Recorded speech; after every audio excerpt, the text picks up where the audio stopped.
We're going to be in the best Christmas text for the day, which is nowhere in the Gospels at all. It's actually in 1 Samuel. So 1 Samuel chapter 16, if you have Bibles with you, it takes a second to get there, even if you have your phone with you. Whatever you use, however you get there, works for me.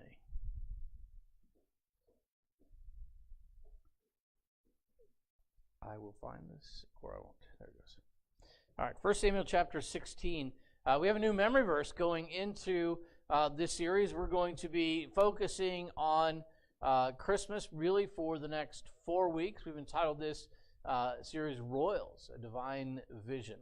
But we have a memory verse that goes with it, and that's Galatians chapter 4, verses 4 and 5. It's two verses.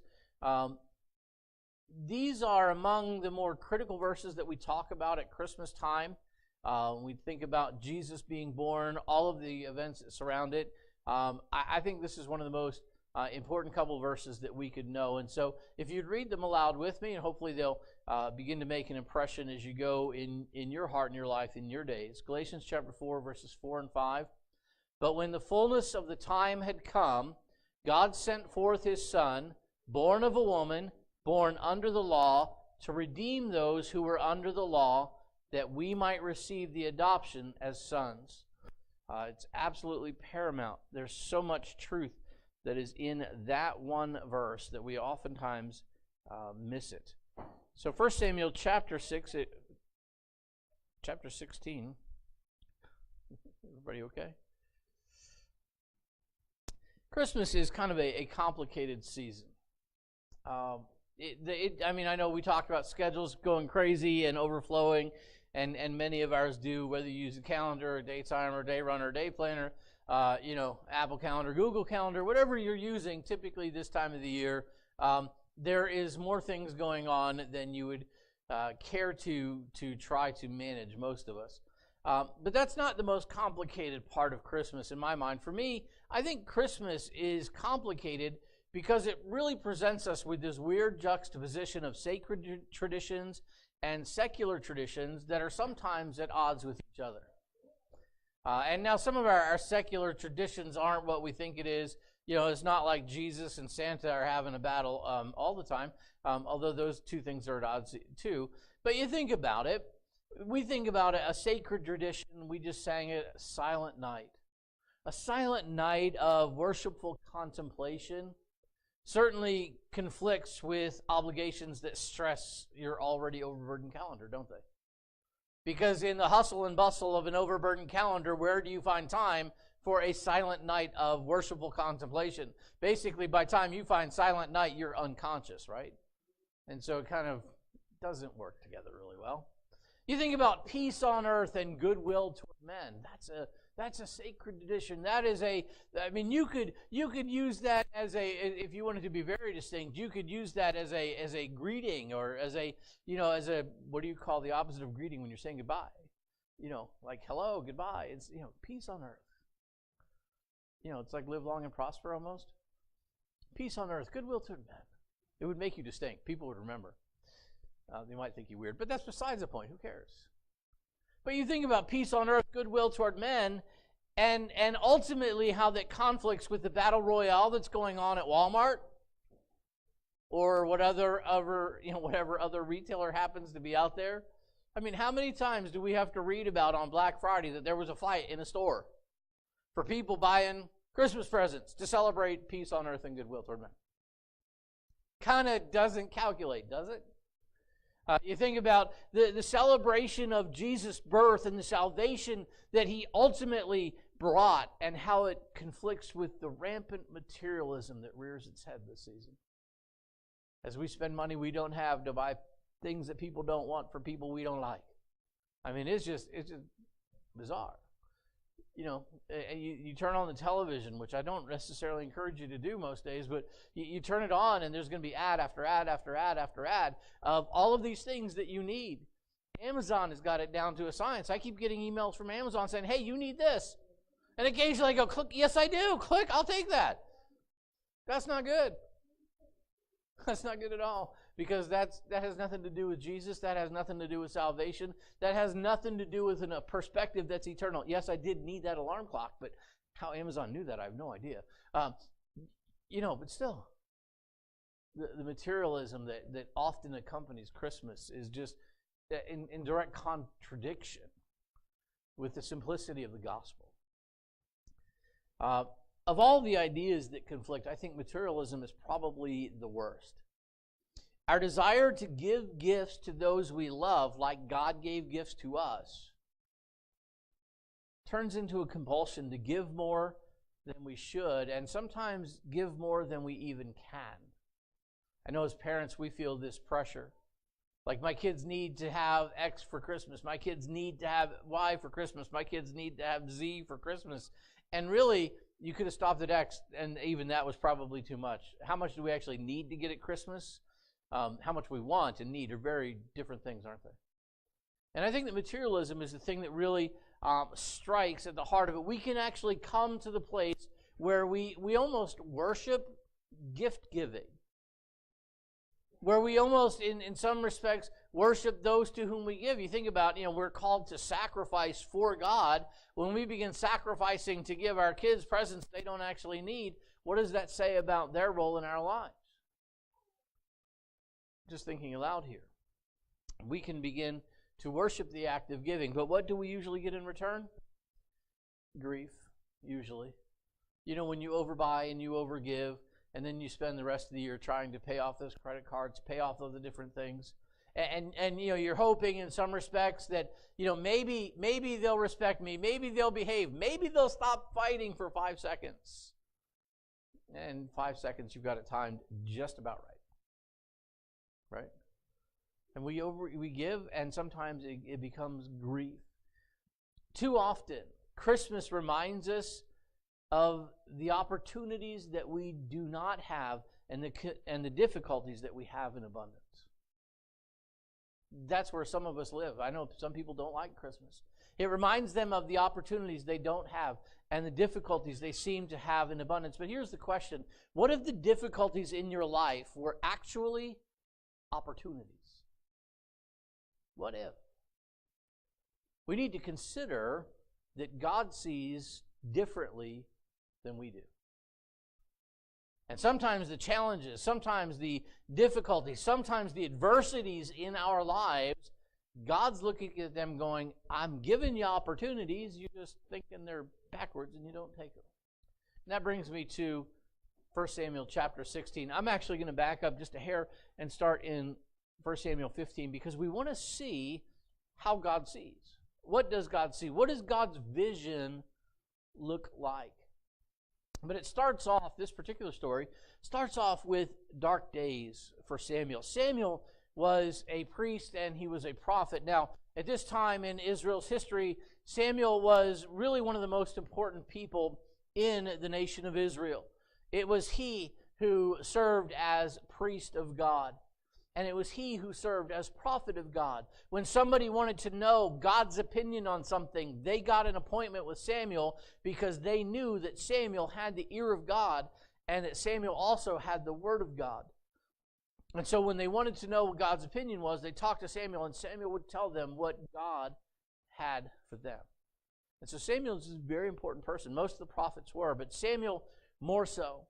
Samuel was the one who had gone out, God had chosen as prophet to go out and as priest to go out and actually to anoint the first king of Israel. And he did by anointing a guy named Saul that God had directed him to. And Saul started off his reign as this very shy, very humble, very unsure of himself kind of person. But as happens, he got into the job of being king. And even though he was defining it, literally making it up as he went, because he was the first king, there was no playbook to fall back on. As happens, he got good at the job. And once he got good at the job, he became very sure of himself. And he began to rule his people his way. But that wasn't the job description that Saul had. Saul's job description was to rule God's people God's way. They were never his people to begin with. And so the people were supposed to be subject to Saul, but Saul was supposed to be subject to God. But Saul decided that he didn't really need to be subject to God, that he knew how to be king, and so he would just go ahead and be king. And this reared its head in a couple different ways toward the end of his reign. But it got bad, and finally God had a message for Samuel. And the message was, Samuel, I am done with Saul.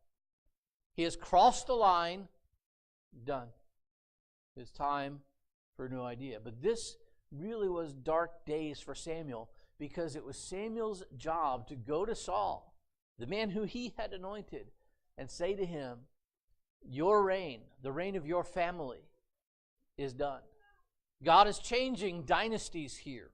Your son will not sit on your throne. It will be given to another. We find it in 1 Samuel chapter 15, verses 22 and 23. Samuel said to Saul, has the Lord his great delight in burnt offerings and sacrifices as in obeying the voice of the Lord?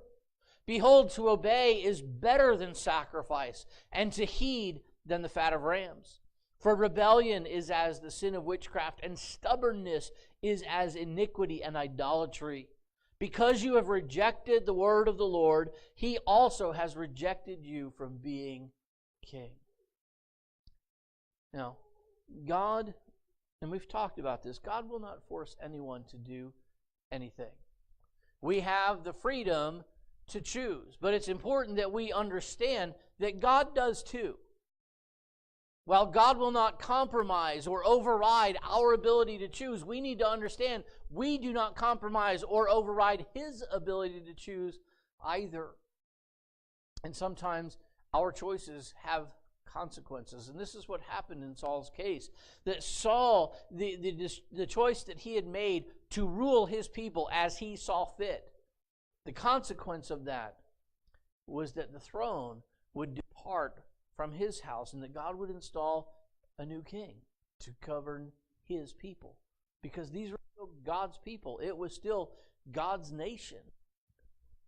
And Saul was no longer God's king. Was Saul free to choose to do what he did? Sure. Was God free to choose to do what he did? Equally sure. We need to understand, because the term rejection is going to come up. If you read through this, and we're not going to read through the entire 16 verses here, we'll just hit a few of them. But if you read through these verses in 15 and 16, excuse me, you'll see the word rejection come up several times. It's an idea that plays prominently in these verses. It's important to understand that what we see here as this term of rejection is a response by God to what he sees or knows about a person. He's rejecting them not because he is doing so, determined ahead of time. He's rejecting them based on their rejection of him or something he knows that is in their heart regarding him. So he's not doing this. It's not like a preemptive reject. It's a rejection in response. Again, we have this freedom, but this is important to note as we go through. We're going to see the word pop up. So remember, it's always in response to rejection. He's not preemptively rejecting them out of hand. So this is dark days for Samuel. But then there's this new plan for God. And so Samuel goes from the darkness of this declaration that he has to make to Saul, the king. And then God gives him an interesting task. Look in verse 1 of chapter 16. Now the Lord said to Samuel, how long will you mourn for Saul, seeing I have rejected him from reigning over Israel? Fill your horn with oil and go. I am sending you to Jesse the Bethlehemite, for I have provided myself a king among his sons. Now, how's this for an awkward situation? Samuel, priest, prophet, anointed Saul as king, just delivered the news that Saul was no longer going to be king, and now God says, Samuel, I want you to go anoint another king. You know what the major problem with this plan is? Saul's still sitting on the throne.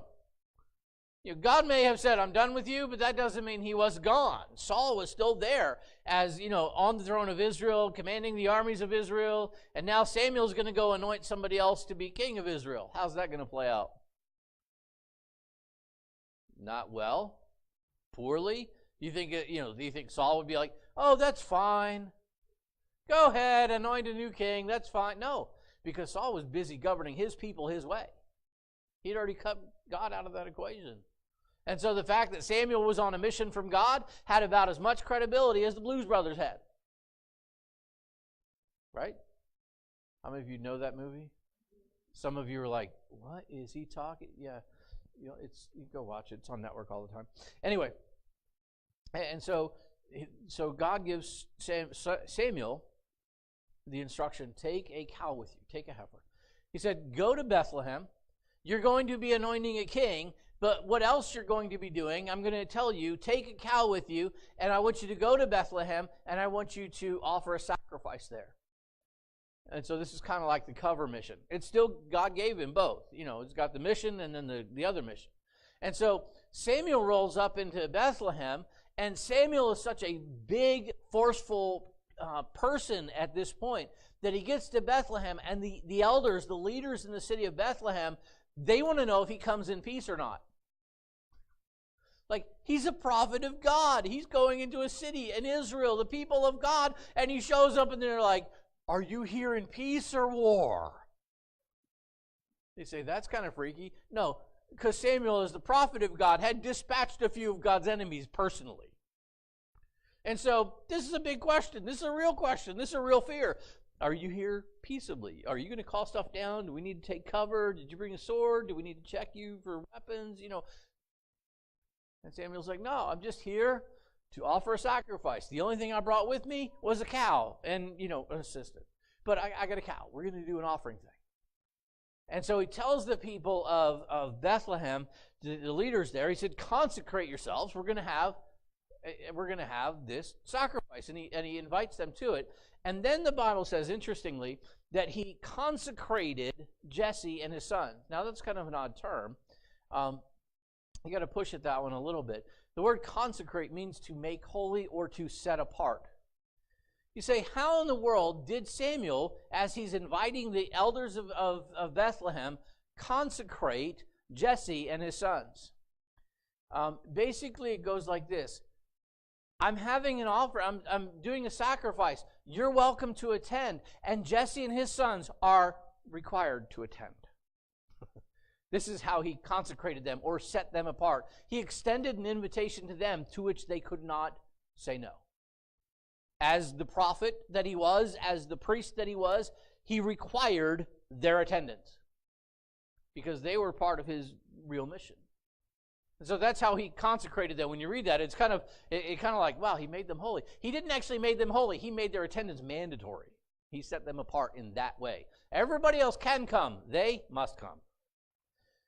And so Samuel goes to do this thing to provide a new king for Israel. We get to the time of the sacrifices. We drop into verse 6, and we run into a new face, new bright eyes for the people of Israel. So it was in verse 6, when they came, Jesse and his sons, that he looked at Eliab and said, surely the Lord's anointed is before him. I think as Samuel was there and Jesse walked in, probably an older gentleman at this point, and he walked in with Eliab, his firstborn, and Eliab was I think he was a large man, not in a bad way, but in a good way. I think that he was a confident man. I think he was a strong man. I think he was a manly man. I think on the surface, he looked like the kind of person that people would follow. Like if you need to follow a king into combat, this is your dude. If you need to follow a king into some political intrigue, this is the guy who seems to have the spine of steel and the strength of character to pull it off. He's king material. This is Samuel thinking based on what he sees. But God sees differently. In verse 7, the Lord said to Samuel, do not look at his appearance or at his physical stature, because I have refused him. For the Lord does not see as man sees. For man looks at the outward appearance, but the Lord looks at the heart. You see, God wasn't looking at his physical appearance. He wasn't looking at his manly qualities, at his kingly qualities. He was looking at his heart. Because here's the thing that God knew, and we understand when we think about it, But if you get a guy who is self-assured, who is kingly material, who will rule his people, well, God already had a guy like that, and he was the problem, not the solution. Somebody who was self-assured, who could do the job himself, is not what God was looking for. He already had that in Saul. God was looking for something else. God was looking beyond the physical. He was looking beyond the capable. He was looking at the heart for something in particular, and Eliab did not have it. And so Jesse began to pray, and his other sons come through, and each one is introduced to Samuel, and each one, Samuel looks at them, and with a little less confidence in his personal abilities, I think every time, is told by the Lord, no, this isn't the one. No, this isn't the one. No, this isn't the one. This isn't the one. And finally, there were no more sons of Jesse present to be introduced to Samuel. And Samuel had to be thinking, God, I've looked at the entire family, and you said it was going to be one of Jesse's sons. I've met all of Jesse's sons, and you said no. You ever had somebody like that who they want to give you an opinion, but it's always no, or you need their opinion and it's always no? Run into it occasionally. What do you want to eat? I don't know. Okay, well, let's go here. No, I don't want that. Well, let's go here. No, I don't want that. Let's go here. No, I don't want that. Okay, just tell me what you do want. I tell it to my kids, I don't know how to make I don't know. I'm a good cook, but I don't know how to make I don't know. And this is what Samuel's thinking. God, I'm here. I got all the kids here. I need you to, land on one because I can't anoint I don't know. I don't know didn't seem to show up.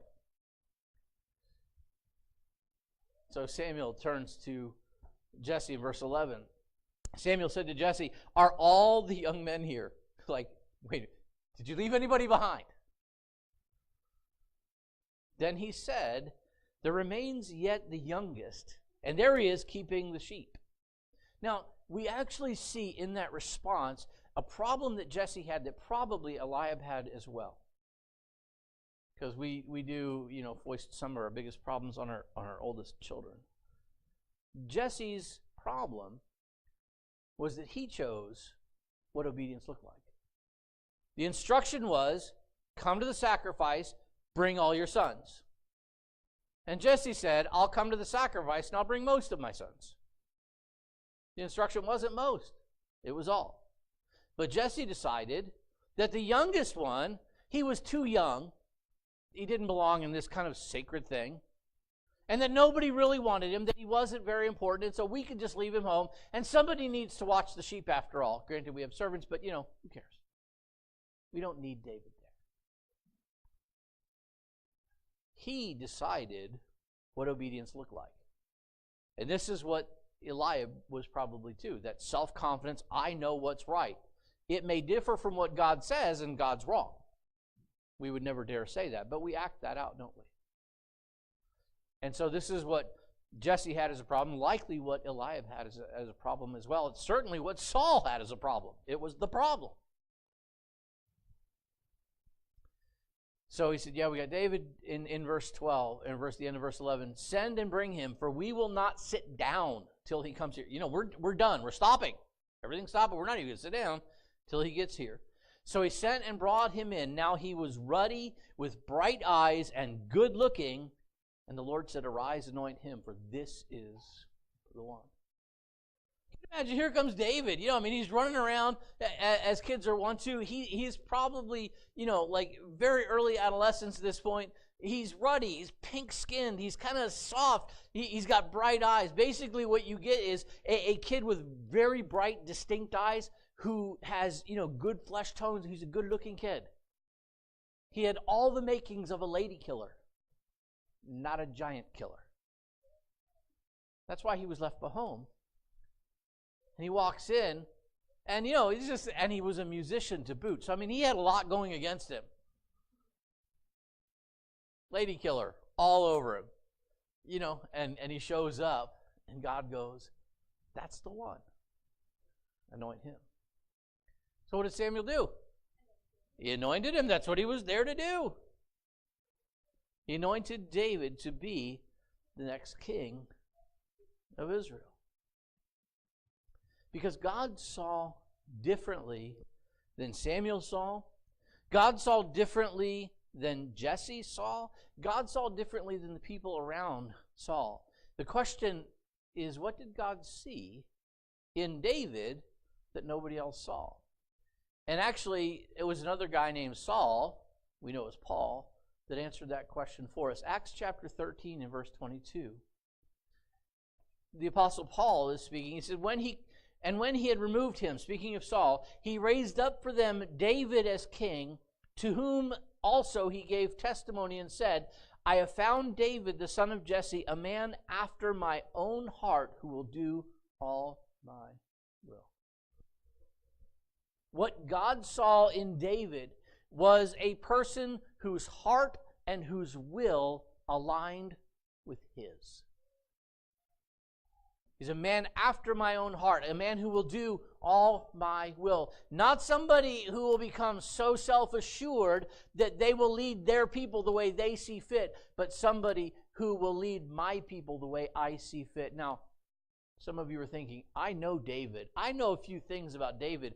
He had a few skeletons in his closet. Actually, he had to build a bigger closet to hold all the skeletons that were in the closet. Because it turned out that David was a giant killer, but he was a lady killer too. And that got him in trouble more than once, didn't it? David was no saint. David committed some horrible acts. David was incredibly imperfect.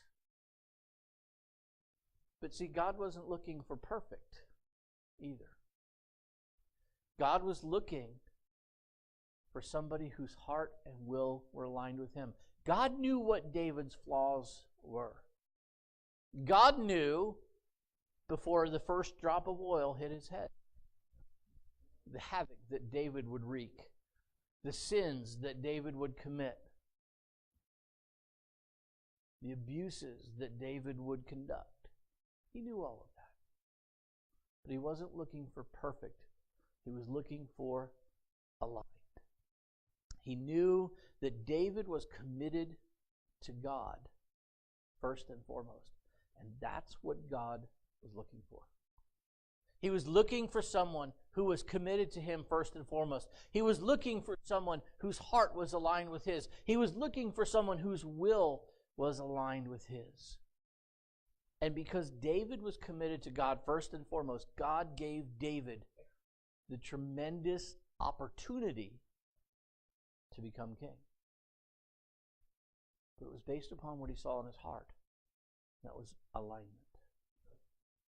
Now, God's vision has not changed. Over the millennia that has passed from the time that David became king, and David ropes into our story we'll find next week because he we know him as the father of Jesus, ultimately the grand many great times over, grandfather of Jesus. But God's vision has not changed. He is always looking for those who are committed to him first and foremost. When he finds people like that, he gives them opportunities to serve him in various ways. And sometimes big ways, sometimes small ways, but always significant ways. That service is a response to what he sees in our hearts. Is our heart aligned with his heart? Is our will aligned with his will? Are we committed to him first and foremost? Or are there other things that clamor for our attention where he is just one voice among them? If he is first and foremost, that's where the opportunities arise. He's not looking for perfect people. God has never looked for perfect people. Only once did God look for a perfect person. And he couldn't find him, so he sent Jesus, his son, to be the perfect person. But other than that, God uses imperfect people as long as they're committed to him. Now, begs the question, because I live where you do, and sometimes God is one voice among many for me, if I were to be honest. What does that mean for the rest of us? If God is looking for alignment, if God is looking for someone who is committed first and foremost to him, and he gives those opportunities to them, What does he give the rest of us? And that's where your difficulties factor back into your life. Because God gives all of us opportunities. To those who are committed, he gives opportunities to serve. To those who are not committed, he gives opportunities to be committed. The difficulties you face in your life, the obstacles you face, the challenges you face, whatever they are, those are opportunities that God has placed in your life to get rid of some junk that you don't need so that you can focus on him first and foremost. You see, God isn't trying to drive you into the ground with the difficulties he allows into your life. He's trying to drive you only to your knees. He needs you to be aligned with him. He needs your heart to be aligned with his heart. He needs your will to be aligned with his will. He needs you to be committed to him first and foremost. And so he places challenges in your life as opportunities to make that commitment. Once you make that commitment, then he can give you opportunities for other service. But until then, he gives us the opportunities to choose him instead of the distractions in our life. God knows what capabilities and gifts he's given to us. But as long as we are self-willed, like Saul, as long as we are trying to rule our lives our way, do our things, we're not really able to serve him to our full potential. It's only when our heart and our will aligns to his heart and his will, and our commitment is to him first and foremost. And so we conclude this morning with a simple choice. I know it's really not simple. It's kind of complicated sometimes. But what do we choose?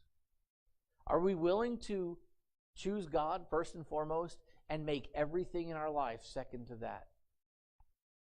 Don't say yes quickly, because that is not an easy commitment to make. You have a job, you have activities, you have hobbies, you have spouses, you have children, you have obligations. God knows all of that. But he still calls you to align your heart and your will with his, to make him first and foremost. He understands it's a big ask. Sometimes we don't, but he does. But it's an ask he wants us to follow through on, so that we can actually achieve the full potential of what he's poured into us already. Serving him in opportunities that are significant, that only he knows about. You have no idea what God would do with you in your life if you committed to him first and foremost and you said, God, everything else is secondary. That means your kids, that means your spouse, that means your job, that means your career, that means your activities, that means your family, your obligations, that means everything. And that's a lot.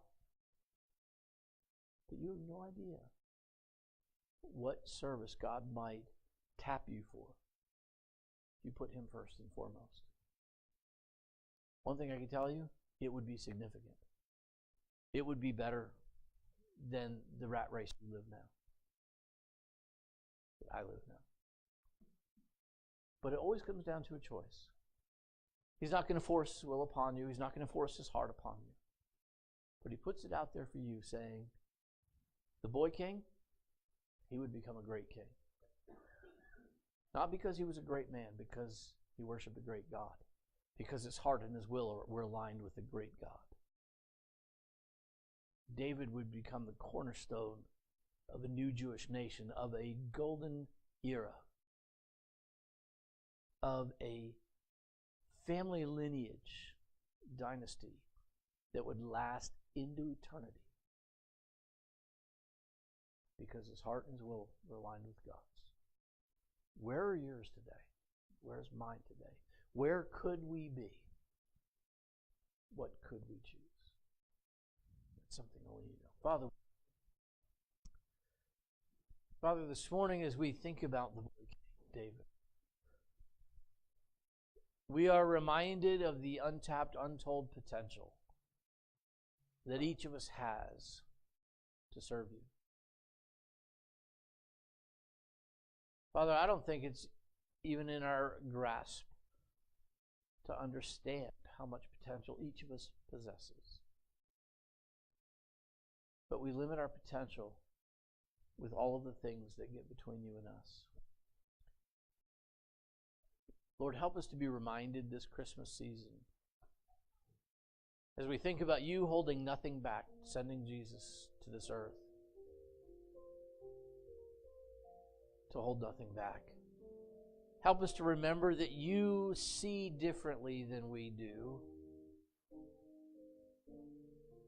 but we want to see as you do. We like the possibilities of your vision. Father, would you help us to align our hearts, to align our will, to align our commitments with you and to you first and foremost. May that be the greatest Christmas that we could ever experience. We'll thank you in Jesus' good name.